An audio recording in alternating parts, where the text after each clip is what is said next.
तुलसी को जल देते समय बोलने चाहिए यह 3 शब्द, सभी मनोकामनाएं पूर्ण हो जाती हैं। राधे राधे, जय श्री कृष्ण। दोस्तों आपका स्वागत है हमारे YouTube चैनल AB भक्ति कहानियाँ में। दोस्तों आज की इस वीडियो में हम जानेंगे कि तुलसी को जल देते समय क्या बोलना चाहिए। एक बार की बात है, देवी सत्यभामा ने भगवान श्री कृष्ण से तुलसी को जल देने का महत्व पूछ लिया था। तब भगवान श्री कृष्ण ने उन्हें इसका महत्व सुना दिया था। आगे देवी सत्यभामा कहती हैं, हे स्वामी, आपने मुझे तुलसी को जल देने का महत्व तो बता दिया है, किंतु अब मेरे मन में यह जानने की जिज्ञासा हो रही है कि तुलसी को जल कैसे देना चाहिए। तुलसी को जल देने की सर्वोत्तम विधि कौन सी है और तुलसी को जल देने का मंत्र कौन सा है। कृपया आप मुझे इन सभी प्रश्नों का उत्तर दें।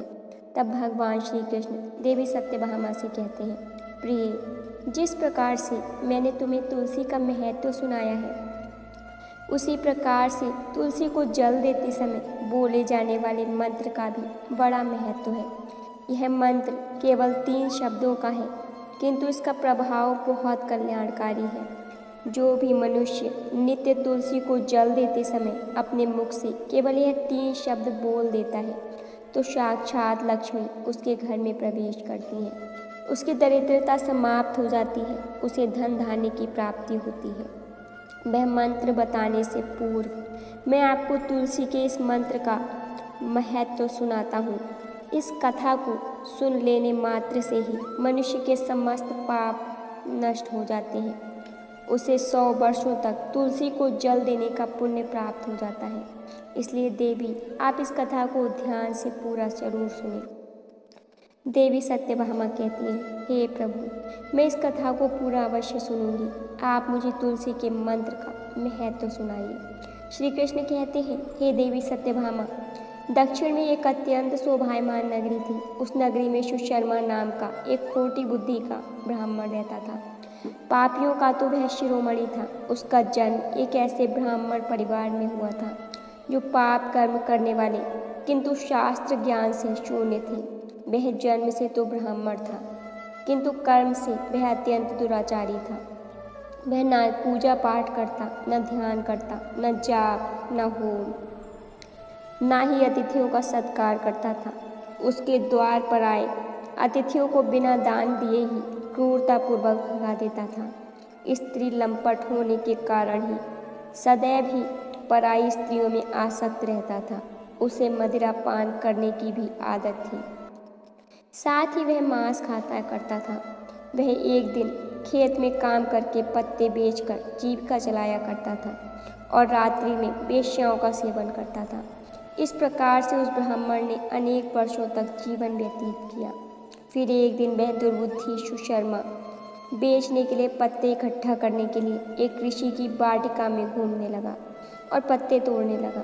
तभी एक काल रूपधारी काले सर्प ने उस ब्राह्मण को काट लिया और इस समय पर उसकी मृत्यु हो गई।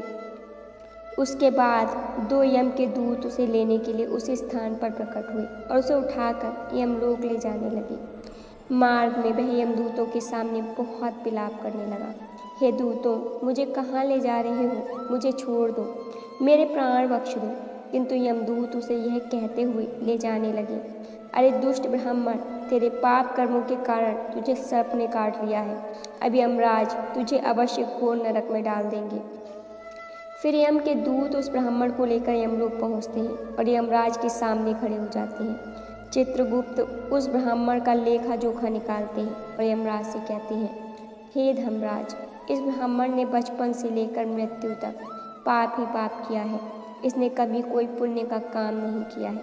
फिर धर्मराज अपने दूतों से कहते हैं, हे दूत, इस घोर पाप करने वाले ब्राह्मण को उठाकर ले जाओ और इसे नरक में डाल दो। फिर यम के दूत उस ब्राह्मण को ले जाते हैं और नरक की भयंकर अग्नि में ढकेल देते हैं। अनेक वर्षों तक नरक में सजा भुगतने के बाद उस ब्राह्मण को दूसरे जन्म में एक बैल का शरीर मिलता है। बैल का जन्म पाकर वह बोझ उठाने का काम करने लगा। उसका मालिक उससे दिन रात काम करवाने लगा।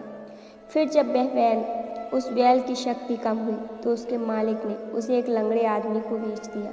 उस लंगड़े आदमी ने उस बैल को खुद का बोझ उठाने के लिए उपयोग किया। वह उसकी पीठ पर बैठकर घूमा करता था। इस प्रकार से उस बैल ने 8 वर्ष तक उस लंगड़े आदमी का बोझ उठाया। फिर एक दिन वह लंगड़ा आदमी उस बैल की पीठ पर बैठकर किसी ऊंचे पर्वत पर जाने लगता है। उस पर्वत पर बहुत देर तक चढ़ने के बाद वह बैल बहुत थक गया, उसकी शक्ति क्षीण हो गई और कुछ समय बाद वह बैल बहुत जोर से मूर्छित होकर जमीन पर गिर पड़ा और अंतिम सांसें लेने लगा। तभी वहाँ पर खड़े लोगों को उस बैल पर दया आ गई और वह उसके मुख में पानी डालने लगे। फिर उन लोगों में एक पुण्यात्मा व्यक्ति था। उसने उसका कल्याण करने के लिए अपना पुण्य उस बैल को दे दिया। उसे देखकर अन्य लोगों ने भी अपना अपना पुण्य याद करके कुछ पुण्य उस बैल को दे दिया ताकि उसे मुक्ति मिल सके। इस भीड़ में एक वेश्या भी खड़ी हुई थी। सभी लोग अपना पुण्य उस बैल को दे रहे थे। यह देखकर उस वेश्या ने भी अपना पुण्य उस बैल को दे दिया और कुछ देर बाद उस बैल की मृत्यु हो जाती है। फिर उस स्थान पर यमदूत आते हैं। उस बैल के शरीर से उस ब्राह्मण की आत्मा को निकालकर यमलोक ले जाते हैं। यमलोक ले जाने पर उसे यमराज के सामने खड़ा किया जाता है और फिर चित्रगुप्त इसका लेखा जोखा देखते हैं तो वह आश्चर्य में पड़ जाते हैं। उस वेश्या के द्वारा उस बैल को दिया हुआ पुण्य बहुत बड़ा होता है। उस पुण्य के प्रभाव से उसके सभी जन्मों के पाप नष्ट हो जाते हैं। फिर यमराज उस ब्राह्मण के सभी पाप क्षमा कर देते हैं और कहते हैं, उस वेश्या ने तुझे अपना पुण्य देकर तुझ पर बड़ा उपकार किया है। केवल उसी के पुण्य के कारण तुम्हारे सब जन्मों के पाप नष्ट हो गए हैं। और यमराज उसे फिर से मनुष्य जन्म प्रदान करते हैं। इस बार वह पृथ्वी पर आकर एक उत्तम ब्राह्मण कुल में जन्म लेता है। उस महापुण्य के प्रभाव से उसे इस नए जन्म में अपने पूर्व जन्म की बातें याद आने लगती हैं। जब वह ब्राह्मण बड़ा हो जाता है तो उसे याद आता है कि पिछले जन्म में जब वह बैल था तब एक वेश्या ने उसे उसका पुण्य दे दिया था। इसलिए उसके मन में उस वेश्या के बारे में जानने की इच्छा होती है और उस महापुण्य के बारे में जानने के लिए उस वेश्या का पता लगाकर उसे ढूंढते हुए उसके नगर में चला जाता है। वह वेश्या बूढ़ी हो चुकी थी। फिर जब उसे वह वेश्या मिल जाती है तो वह उसके सामने जाकर उसे बार बार प्रणाम करता है और उस वेश्या का धन्यवाद करने लगता है। वेश्या कहने लगती है, हे ब्राह्मण श्रेष्ठ, आप कौन हैं और किस कारणवश आप मुझ वेश्या को धन्यवाद दे रहे हैं? मैंने आपका कौन सा कार्य किया है जो आप मुझे नमस्कार कर रहे हैं? तब वह ब्राह्मण कहता है, हे माता, मैं वही बैल हूँ जिसे तुमने अपना पुण्य दे डाला था। अपने पाप कर्मों के कारण मुझे पिछले जन्म में बैल होना पड़ा था। उस पर्वत पर जब मैं मर रहा था तो तुमने मुझे अपना पुण्य दिया था। तुम्हारे पुण्य के प्रभाव से ही आज मुझे फिर से मनुष्य जन्म मिला है। तुम्हारे द्वारा दिए गए इस पुण्य के कारण मुझे अपने पूर्व जन्म की सारी बातें याद हैं। किंतु हे माता, मैं आज यहाँ पर यह जानने के लिए आया हूँ कि तुमने मुझे उस समय अपना कौन सा पुण्य दिया था जिस कारण से मेरे सभी जन्मों के पाप नष्ट हो गए।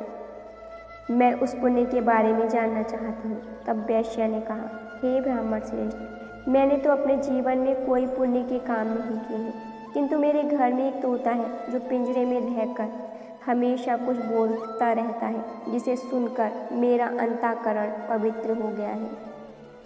इस तोते के द्वारा बोले गए मंत्र का पुण्य मैंने तुम्हें दान में दिया था। फिर वह वेश्या और वह ब्राह्मण उस तोते के पास जाते हैं और उससे पूछने लगते हैं कि हे तोते, तुम कौन सा मंत्र बोलते रहते हो जिससे हमारे जीवन का उद्धार हुआ है?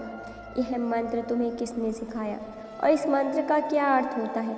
तब उस तोते ने अपने पूर्व जन्म का वृत्तांत सुनाना आरंभ किया। वह तोता कहने लगा, हे ब्राह्मण श्रेष्ठ, पिछले जन्म में मैं एक ब्राह्मण था। मैं अपने ज्ञान के अहंकार में अंधा हो चुका था। मैंने कभी गुरुजनों का आदर नहीं किया, सदैव ही उनका अपमान किया। मुझे ज्ञान पर इतना अधिक घमंड हो गया था कि जिस कारण से मेरे क्रोध बहुत अधिक बढ़ गए और मैं सभी से द्वेष करने लगा। अन्य मनुष्यों को तुच्छ समझने लगा, विद्वानों का भरी सभा में अपमान करने लगा। कालांतर में मेरी मृत्यु हो गई और मुझे यमलोक ले जाया गया। पूज्य जनों और गुरुजनों का अपमान करने के कारण मुझे तोते के कुल में जन्म दे दिया गया और मेरा जन्म एक तोते के रूप में हो गया। मेरे पाप कर्मों के कारण छोटी अवस्था में ही मेरा अपने माता पिता से वियोग हो गया। फिर मैं पेड़ की डाल पर बैठकर रो रहा था तो उसी स्थान से कुछ मुनि जा रहे थे। उन्होंने मेरी दयनीय पुकार सुनी और मुझे लेकर अपने आश्रम में चले गए। वहाँ उस आश्रम पर उन्होंने मुझे एक सुंदर पिंजरे में रखा और मेरी अच्छी तरह से परवाह की और मेरा ख्याल रखा। वह मुझे नित्य भोजन दिया करते थे और पढ़ाते थे। उस स्थान पर वह ऋषि मुनि, उनकी स्त्रियां और बालक सभी नित्य तुलसी के पौधे को जल देते थे और उसके सामने एक मंत्र का जाप करते थे। उन्हीं के मुख से बार बार उस मंत्र को सुनकर मैंने उसे रट लिया और तभी से मैं उस मंत्र को जान गया हूँ और वही मंत्र मैं दिन रात बोलता हूँ। उस मंत्र के प्रभाव से मेरी कभी मृत्यु नहीं हुई। मेरी आयु 100 वर्ष की हो गई और इतने वर्षों तक मैं जीवित रहा। इसी बीच एक रात को एक चोर उस स्थान पर आ गया और उसने मुझे वहाँ से चुरा लिया और फिर इस वेश्या ने मुझे उस चोर से खरीद लिया। इस वेश्या के घर पर आने के बाद भी मैं उस मंत्र को बोलता रहता था, जिसे सुनकर इस वेश्या का मन भी पवित्र हो गया और उसने वेश्या का काम छोड़कर भगवान विष्णु की भक्ति करने लगी। इस मंत्र के प्रभाव से मेरे पूर्व जन्म के सभी पाप नष्ट हो गए और इस मंत्र के प्रभाव से इस वेश्या का भी अंतःकरण पवित्र हो गया है। ब्राह्मण देवता, इस मंत्र के पुण्य से आप भी पाप मुक्त हो गए हैं। इस प्रकार से तोते ने उस ब्राह्मण को और उस वेश्या को सारा वृतांत सुना दिया, जिसे सुनकर वह ब्राह्मण और वेश्या दोनों ही अत्यंत प्रसन्न हुए और फिर वे दोनों ही नित्य तुलसी को जल देकर उस मंत्र का जाप करने लगे। फिर वह तोता, वेश्या और वह ब्राह्मण तीनों उस मंत्र के प्रभाव से दिव्य विमान में बैठकर विष्णु लोक को चले गए। श्री कृष्ण कहते हैं, हे धेमी सत्यभामा, देखा आपने, केवल तुलसी के इस मंत्र के प्रभाव से उस तोते के, उस वेश्या के और उस ब्राह्मण के सभी पाप नष्ट हो गए हैं। इसीलिए प्रत्येक मनुष्य को रोज तुलसी को जल देते समय इस एक मंत्र का उच्चारण अवश्य करना चाहिए। हे देवी, वह मंत्र इस प्रकार है, इसे तुम ध्यान से सुनो। ओम वृंदावने स्वाहा, ओम वृंदावने स्वाहा। श्री कृष्ण कहते हैं कि जो भी स्त्री नित्य तुलसी के समक्ष इस मंत्र का उच्चारण करेगी वह सौभाग्यशाली बनेगी। जो भी पुरुष तुलसी के सामने इस मंत्र का उच्चारण करेगा उसे अक्षय धन की प्राप्ति होगी। जिस घर के सामने नित्य तुलसी की पूजा की जाएगी उस घर में साक्षात लक्ष्मी का वास होगा। तुलसी का यह मंत्र राजकल्पतरु है, यह समस्त फलों को प्रदान करने वाला है। अतः जो भी तुलसी के सामने इस मंत्र का उच्चारण करेगा उसे संपूर्ण सिद्धियां प्राप्त होंगी। स्त्रियों को सदैव स्नान करके अपने बाल बांधकर मांग में सिंदूर भरकर नित्य तुलसी को जल देना चाहिए और इस मंत्र का उच्चारण करना चाहिए। रोज तुलसी के पौधे की परिक्रमा करनी चाहिए, इससे सभी दोष नष्ट हो जाते हैं। नित्य शाम के समय तुलसी के पास दीपक जलाना चाहिए और तुलसी के पास बैठकर भगवान विष्णु की आराधना करनी चाहिए। तुलसी के पास दीपक जलाने से मनुष्य को धन धान्य की प्राप्ति होती है। हजारों अमृत के घड़ों से नहलाने पर भी श्री हरि विष्णु को उतनी तृप्ति नहीं होती जितनी वह मनुष्यों के द्वारा तुलसी का एक पत्ता चढ़ाने से प्राप्त करते हैं। 10,000 गाय के दान से मानव जो फल प्राप्त करता है वही फल तुलसी पत्र के दान से कर लेता है। जो मृत्यु के समय अपने मुख में तुलसी पत्र का जल पा लेता है वह संपूर्ण पापों से मुक्त होकर श्री कृष्ण के धाम जाता है। श्री कृष्ण कहते हैं, पूर्णिमा, अमावस्या, द्वादशी और सूर्य संक्रांति के दिन मध्याह्न काल, रात्रि और शौच के समय तेल लगाकर बिना स्नान किए अथवा बिना हाथ पैर धोए रात्रि के वस्त्र पहनकर जो तुलसी के पत्ते तोड़ता है वह महापापी होता है। श्रद्धा, व्रत, दान, प्रतिष्ठा तथा देव पूजा के लिए तोड़े हुए तुलसी पत्र बासी होने पर भी 3 रात्रि तक पवित्र ही रहते हैं। तुलसी का एक एक पत्ता न तोड़कर पत्तियों के साथ अग्रभाग को तोड़ना चाहिए। तुलसी की मंजरी सब फूलों से बढ़कर मानी जाती है। मंजरी तोड़ते समय उसमें पत्तियों का रहना भी आवश्यक माना गया है। पूज्य भाव से पौधे को हिलाए बिना तुलसी के अग्रभाग को तोड़ना चाहिए। इससे पूजा का फल लाख गुना बढ़ जाता है। तुलसी के पत्तों को कभी नाखून से नहीं तोड़ना चाहिए, इससे पाप लगता है। रात्रि में तुलसी के पौधे को स्पर्श ना करें तथा उसके पत्ते ना तोड़ें, ऐसा करना अशुभ माना गया है। रात्रि में तुलसी का पौधा निद्रा की अवस्था में होता है, ऐसे में पत्ते तोड़ने पर पाप ही लगता है। गुरुवार के दिन तुलसी के पौधे में थोड़ा सा कच्चा दूध अर्पित करें। दूध चढ़ाते समय ओम नमो भगवते वासुदेवाय इस मंत्र का जाप अवश्य करना चाहिए।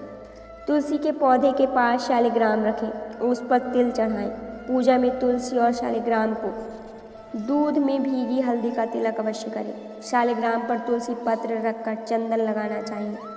अगर कोई महिला मासिक धर्म से है तो वह तुलसी की पूजा न करे। मासिक धर्म के दौरान तुलसी को स्पर्श करने से घोर पाप लगता है, इससे स्त्री की दुर्गति होती है। तो दोस्तों, इस प्रकार से भगवान कृष्ण ने देवी सत्यभामा को तुलसी को जल देने के मंत्र का महात्म्य सुनाया है। दोस्तों, यह कथा आपको कैसी लगी कमेंट करके ज़रूर बताइएगा। यदि वीडियो अच्छी लगी हो तो वीडियो को लाइक और शेयर अवश्य कीजिएगा। साथ ही कमेंट बॉक्स में जय श्री कृष्णा, जय तुलसी माँ अवश्य लिखें और चैनल को सब्सक्राइब करें।